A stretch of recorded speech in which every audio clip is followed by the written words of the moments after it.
السلام عليكم ورحمة الله وبركاته. ازيكم يا حبايبي؟ عاملين ايه؟ يا رب تكونوا بخير.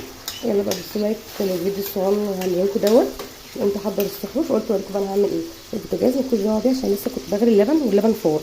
فايه هنمسكه ان شاء الله الفرن دلوقتي. كل حاجه يبقى تمام. بصوا بقى انا عايزه اعمل الفول. قلت بقى كل يوم بحط له توابل بعد كده نغير يعني بقى في البقوطه. انا قطعت فصلايه دبلتها شويه الفصلايه اهي، وبعد كده حطيت كام قطعه صغننين كده اهو تدبل شويه. بعد كده هنزل بالكيس الفول بتاعي اللي كنت مدمساه. برضو كان نفسي اوريكم والله وانا بعمله، بس ان شاء الله هعمله تاني لان فاضل لي كيس وخلاص خلصت الكميه اللي عاملاها بتاعها.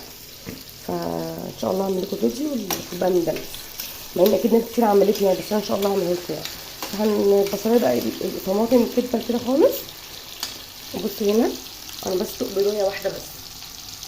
هم عايزين ياكلوا بيض مقلي وانا نفسي اكل بقى مسلوق. انا بحب اكله مسلوق اصلا اكتر من المقلي. انا قلت هسلق انا واحده ليه واعمل لهم هم ايه اللي هم عايزينه بقى. بس هسيب بقى الاوضه دي تدبل شويه. هعمل البيض، بس البيض هعمله في الاخر عشان خاطر ايه يفضل سخن يعني. هغطي بقى الطاسه واسيبها لحد ما البطاطا تدبل، واوريكم شكلها عامل ازاي بعد ما دبلت قبل ما نحط الفول.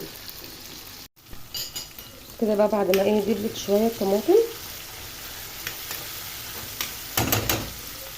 ننزل بقى بكيس الفول. عارفه امسكه حتى وقعت مننا.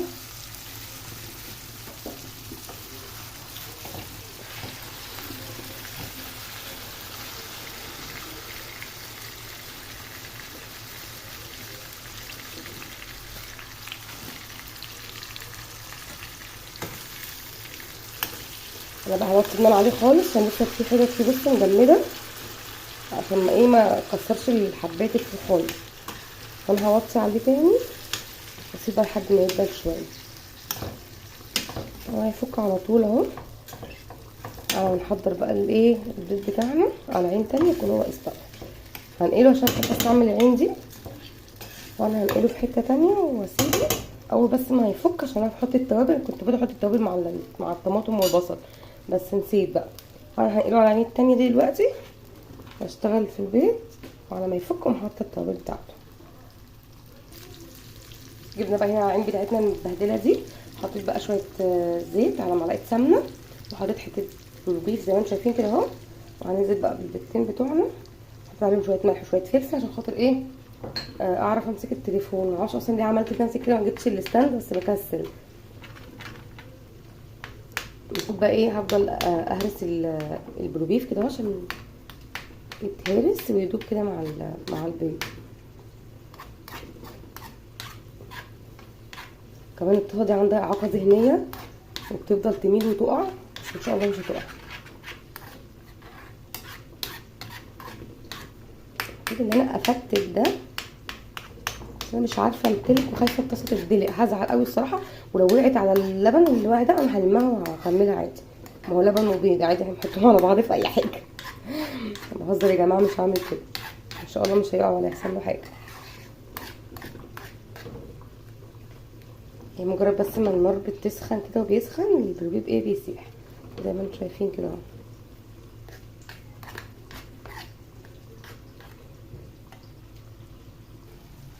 نرجع بقى هنا للفول تاني، بس نحط ايدي ونرجع على الكاميرا. اعاقه بس لزق شويه من تحت، ان شاء الله خير خير. انا قلت لكم قبل كده ابو بالين كذاب.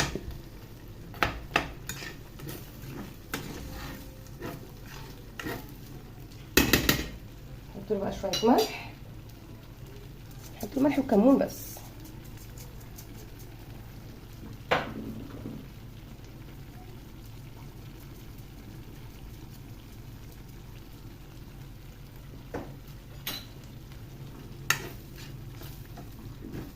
عايزه اقول لكم بقى ان مصطفى بيحب ان احط عليه فلفل اسود، بس انا مش بحب فمش هحط.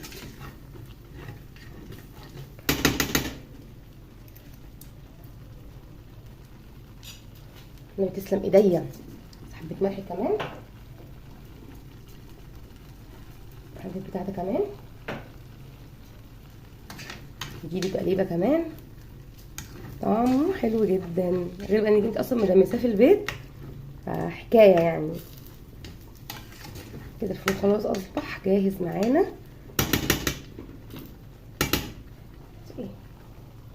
طبعا البيضايه هنا مولعه عليها من ساعه ما دخلت المطبخ، البيضايه دي خلاص معانا هقلبها برده كويس ثواني. خلصنا بقى مراحل العمايل، هنسخن بقى العيش واوريكم بقى في اخر عملنا ايه. كده بقى خلاص كنت حضرت السحور. ادي الفول بتاعنا، وحطينا جبنه دومتي والبيضايه بتاعتي والمايونيز، وادي البيض الجميل اللي انا عملته بالبلويف، وكابوتشي وشويه مخلل من باقي من اول رمضان ان شاء الله نخلصهم النهارده، وبقيه الفول والعيش قمرته. كده بقى السحور بتاعنا خلاص جاهز.